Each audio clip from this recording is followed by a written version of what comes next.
হাই বন্ধুসকল, আজি আকৌ আপোনালোকৰ ওচৰত এটা ভিডিঅ' লৈ আহিছোঁ। ভিডিঅ'টো আছিলে পেডিকিউৰৰ, আৰু পেডিকিউৰৰ ক্লাছ চলি আছে। সেইকাৰণে মোৰ ভৰিতে অলপ কৰি চালে কেনেকৈ কৰিব লাগে, প্ৰেক্টিছটো কৰিলে মোৰ ভৰিতে, আৰু কেনেকুৱা হৈছে আপোনালোকে জনাব।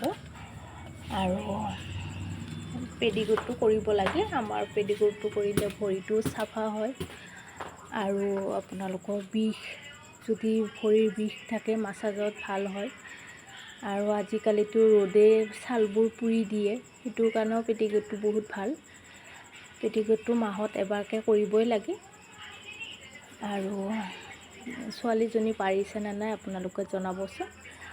আৰু কৰতে বাৰু মোৰ ভালেই লাগিছে, আৰু আপোনালোকেও চাই পেলাই জনাব কেনেকুৱা লাগিছে।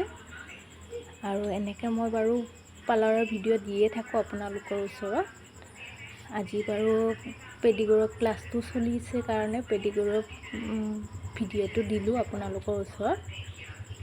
আৰু যদি ভাল লাগিছে লাইক কমেণ্ট শ্বেয়াৰ কৰি দিব।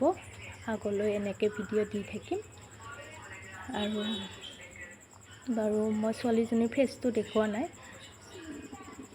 আৰু আপোনালোকে জনাব কেনেকুৱা হৈছে পেডিকিউৰটো। আৰু কৰাৰ পিছত ধুনীয়া চাফা হৈ গৈছে ভৰিটো। আৰু মোৰ ভৰি বাৰু বহুত লেতেৰাও নাই, তেওঁ মানে কৰিছে। আৰু কোনোবাই কৰিব বিচাৰিলে মোক জনাব। যিয়ে হওক, ফেচিয়েলেই হওক, পেডিকিউৰে হওক, হেয়াৰ ষ্ট্ৰেইটেই হওক, হেয়াৰ কাটিঙেই হওক, জনাব। আপোনালোকৰ